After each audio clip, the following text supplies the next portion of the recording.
friends, welcome to the Pharmaphilic Benzene Part 2. First of all, like, share and subscribe our channel to get more information about the pharmacy. आज हम पढ़ने वाले हैं evidences in derivation of structure of benzene. इसमें सबसे पहले आता है clause structure of benzene in जो कि फाइंड हुआ था 1867 में। और ये किसने फाइंड किया था? अडोल्फ कार्ल लुडविग क्लॉज ने। और ये जो स्ट्रक्चर है वो कैसा था? हाइपोथेटिकल हाइड्रोकार्बन कार्बन के जैसा था और उसका स्ट्रक्चर कुछ इस तरह का था जिसमें पैरा पोजीशन वो डायमेट्रिकली ज्वाइन होते हैं और ऑर्थो पोजीशन दो ऑर्थो पोजीशन एक दूसरे से अटैच होते हैं। उसका भी आगे लिखा हुआ है, देखो। Each corner of hexagon represent carbon each carbon connected to ortho carbon and one para carbon diametrically. Means मैंने जो अभी बताया आपको, दो ऑर्थो कार्बन अटैच होते हैं और वन पैरा कार्बन डायमेट्रिकली।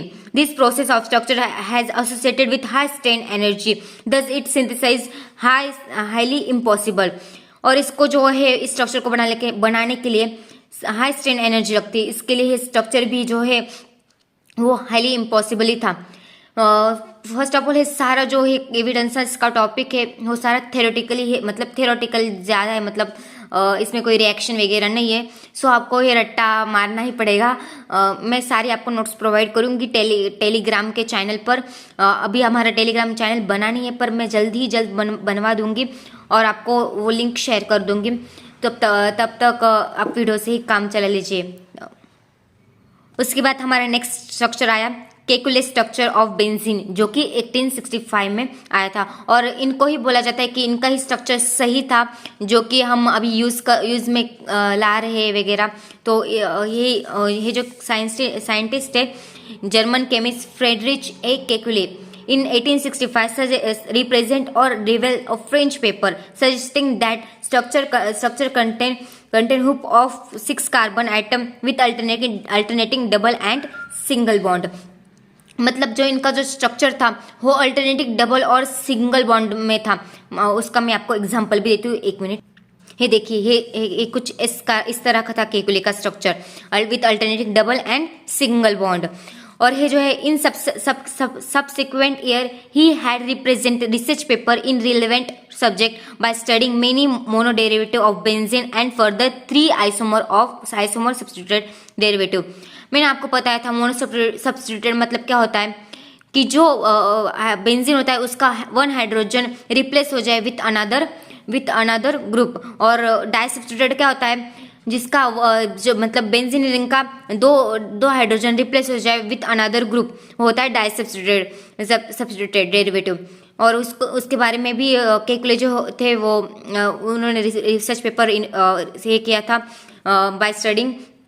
और उसके बाद उन्होंने ऑर्थो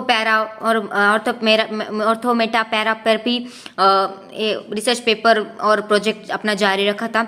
उसके बाद जो थे आए वो थे दीवार स्ट्रक्चर ऑफ बेंजीन 1867 में। इनका जो स्ट्रक्चर था वो बाइसाइक्लिक था और उसका एग्जांपल था 2.20 हेक्सा-2,5-डाइन। और उनके स्ट्रक्चर कुछ इस तरह के थे, ये देखो, आप देख सकते हो। और द कंपाउंड गिविंग मतलब और ये जो दीवार स्ट्रक्चर था वो कौन से साइंटिस्ट ने दिया था? जेम्स दीवार। और कौन से साल में था? 1867 में। अगला स्ट्रक्चर देख, दीवार के बाद आए फिर लैंडबर्ग स्ट्रक्चर कौन से साल में? 1869 में। और इन्होंने जो स्ट्रक्चर जो प्रेजेंट किया था वो प्रिज्मानी टाइप का था, जस्ट लाइक दिस। और इसका मतलब एक ट्रायंगुलर प्रिज्म के जैसे था, इसके लिए इसका प्रिज्मानी स्ट्रक्चर बोलते हैं। और ये जो स्ट्रक्चर था वो लैंडबर्ग स्ट्रक्चर के नाम से भी जाना जाता है। और इसके लिए बहुत लिमिटेशन और this structure have not stability, इस स्ट्रक्चर को स्टेबिलिटी नहीं थी, इसलिए भी ये भी रिजेक्ट हो गया था।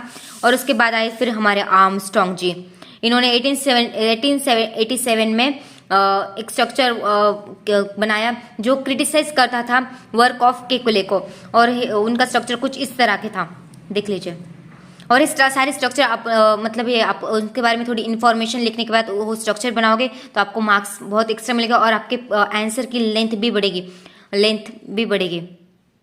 हमने जो अब आर्मस्ट्रॉन्ग का स्ट्रक्चर पढ़ा था वो डील्स करता है, उन्होंने किससे डील्स किया था, terpenes, camphor and their purification to helping किसके लिए, इरेडिकेट टाइफाइड एंड फीवर के लिए। और ये कब फाइंड हुआ था, 1887 में। Armstrong become interested in classifying subsequent of benzene terms of ortho Meta para and position, ortho Meta and para position. और वो ये जो थे आर्मस्ट्रॉन्ग जी, वो क्लासिफाइंग सबसिक्वेंट बेंजीन के ऑर्थो पैरा मेटा पोजिशन के लिए भी करते थे।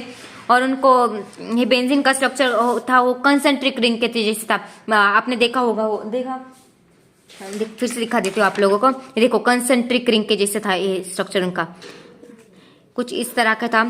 उसके बाद आए Johannes Thiele structure of benzene. ये जो था वो कब आया था, 1899 में।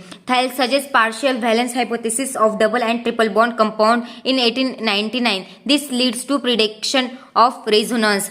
जो इनका जो स्ट्रक्चर था वो सॉरी फॉर दिस नॉइस, इनका जो स्ट्रक्चर था वो मतलब अल्टरनेटिंग डबल और डबल बॉन्ड और सिंगल बॉन्ड का था, जो मतलब रेजोनेंस दिखाता था। और ये जो रेजोनेंस था वो उन्होंने मतलब वो ब्रेकिंग सर्कल के मतलब सर्कल जो कि ब्रोकन सर्कल दिखाया उसके जैसे, उससे उन्होंने रेजोनेंस दिखाया था। और इनका स्ट्रक्चर कुछ इस तरह का था, थाइल स्ट्रक्चर ऑफ बेंजीन।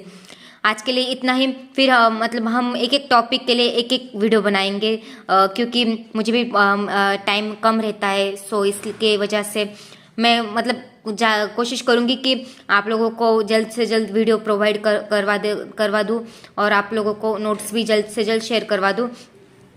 इसके लिए मैं मतलब ज़्यादा से ज़्यादा कोशिश करूँगी और आप लोगों को वीडियो जल्द से जल्द प्रोवाइड करूँगी। Thank you.